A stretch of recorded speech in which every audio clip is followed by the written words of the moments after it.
ఏం చేస్తుంది? చక్కగా దానివైపు మనిషిని మొత్తం తిప్పేస్తుంది. ఎందుకు తిప్పుద్ది? దాంట్లో కూడా ఏముంది? సువాసన కలిగినటువంటి పరిమళం. అందుకు మీరు కూడా మీలో కూడా మంచి ఆలోచనలు అనేటటువంటి పరిమళాలు ఉన్నాయి. మీలో కూడా థాట్స్, అక్కడికి వీళ్ళు వెళ్దామని ఆలోచించుకుంటారు కదా నిన్న చెప్పడంతో, అందుకు రాగలిగారు. అవి థాట్స్ అంటారు, అంటే ఆలోచనలు. ఆలోచన ప్రకారం శరీరం ఏం చేసింది? అక్కడికి వెళ్ళు అని చెప్పింది. మనం ఇక్కడికి వచ్చాం. ఇక్కడికి వచ్చిన తర్వాత మనలో ఏంటైతే నిక్షిప్తంగా ఉండిపోతా ఉందో, వృధాగా ఉండిపోతా ఉందో, దాన్ని మనం బయటకు తీస్తే మీరు కూడా శక్తివంతులు కాగలరు, బలవంతులు కాగలరు, ఆరోగ్యవంతులు కాగలరు, జ్ఞానవంతులు కాగలరు, సంస్కారవంతులు కాగలరు. సంస్కారాలు ఎలా ఉన్నాయి? మంచి సంస్కారాలు. అమ్మని ప్రేమించు, మాతృదేవోభవ. నాన్నని గౌరవించు, పితృదేవోభవ. గురువును పూజించు, ఆచార్య దేవోభవ. అతిథిని గౌరవించు, అతిథి దేవోభవ. అర్థమైంది కదా? ఇంకొకటి కూడా ఉంది, దరిద్ర దేవోభవ. ఒక దరిద్రుడు అంటే ఒక భిక్షగాడు వస్తాడు, వాడు అబ్బా అంటాడు, వాడిని ఏం చేయాలి? కాస్త ప్రసాదం పెట్టాలి. దయా గుణాలు అనేటటువంటి మనలో ఉన్నాయి. ఆ దయా గుణాలు ఆయా సందర్భాలు బట్టి మనం తీసుకురావాలి.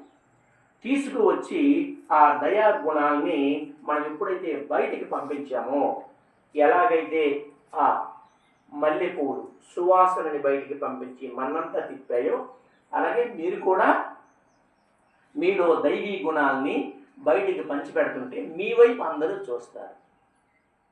ఎందుకు చూస్తారు? ఆ పరిమళం ఎలాగైతే మనని ఆకర్షించిందో, మనము చేసేటటువంటి అమ్మ ఆ పిల్లవాడు చాలా మంచివాడమ్మా, చెప్పిన మాట టక్కన వింటాడు, బాగా చదువుతాడు, వాళ్ళ తల్లిదండ్రులకి అల్లరి చేయడు, టీచర్స్కి అల్లరి చేయడు, దగ్గరకు వెళ్ళి సమయానికి బడికి వెళ్తాడు, సమయానికి ఆహారం తింటాడు, సమయం అంతా చదువుతాడు, సమయానికి నిద్రపోతాడు అని మీ వైపుకి మరి కొంచెం ప్రేమ పెంచుకొని చాలామంది మీ చుట్టూ చేరుతారు. చేరరా? ఎందుకు చేరుతారు? మీలో ఉన్నటువంటి పరిమళాల్ని పెంచుకుంటూ ముందుకు వెళ్తారు కనుక. ఆ పరిమళాలు అనేటటువంటివి అందివ్వటానికే మనము పతంజలి మహర్షి ఈనాడు కొన్ని వేల సంవత్సరాల క్రితం మనకి పుస్తకాల రూపంలో అయితేనేమి వాళ్ళంతా నిక్షిప్తం చేసి మనకి అందించారు. అటువంటి యోగా ప్రక్రియకు, యోగాసనాల ద్వారాగా చేసేటటువంటి క్రియలకు మనమందరము ఆకర్షితులమై శరీరాన్ని శుభ్రంగా ఉంచుకోవాలి. ఆరోగ్యవంతమైన శరీరం కావాలి. రోజు ఇంజెక్షన్ పొడుచుకోవడం, బిళ్ళలు వేయడం, మాత్ర వేయడం, ఇవి మనకి వద్దు. అవునా? మంచి వ్యాయామం చేయాలి, మంచి యోగా నేర్చుకోవాలి, ప్రాణాయామం చేయాలి, ప్రత్యాహారం చేయాలి, ధారణ చేయాలి, ధ్యానం చేయాలి.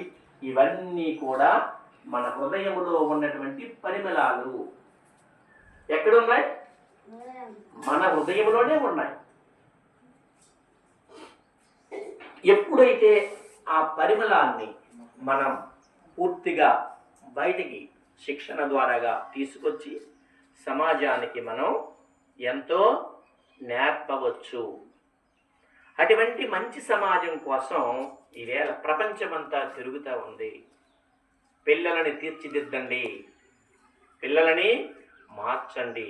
రేపటి సమాజం కోసం పిల్లలే భావి భారత పౌరులు అని మనకి ఎన్నో విధాలుగా శాస్త్రాలు ఘోషిస్తూ ఉన్నాయి, పెద్దలు చెబుతూ ఉన్నారు. అర్థమైందా? పిల్లలని మంచి విద్యావంతులు చేయండి, మంచి సంస్కారవంతులు చేయండి, మంచి జ్ఞానవంతులు చేయండి, మంచి బలవంతులు చేయండి. స్వామి వివేకానంద ఏం చెప్పాడు? స్వామి వివేకానంద బలంగా తయారవ్వండి, బలంగా తయారవ్వండి. ఎప్పుడైతే బలంగా మీరు ఆరోగ్యంగా ఉన్నారో మైండ్ బలంగా ఉంటుంది.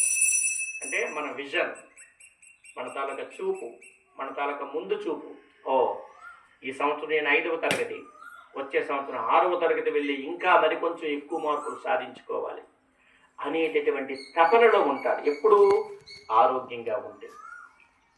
ఆరోగ్యమే, గట్టి చెప్పాలి, ఆరోగ్యమే అంతకు మించిన భాగ్యం మరి లేదు. ఆరోగ్యానికి మించినటువంటి భాగ్యం లేదు. మొట్టమొదట మనకి యోగా వల్ల ఒకటి శారీరక ఆరోగ్యం, 2 మన విజన్, మన మైండ్ శుద్ధి, మన ఆలోచనలు, మన జ్ఞాపక శక్తి పెరగడానికి కావలసినటువంటి క్రియలు అనేకమైనటువంటి విధానంగా మనం ఇక్కడ ఈ పుస్తకాల ద్వారాగా మీకు మరికొన్ని చక్కనైనటువంటి విధానంలో తెలియజేసుకుంటున్నాం. అర్థమైంది కదా?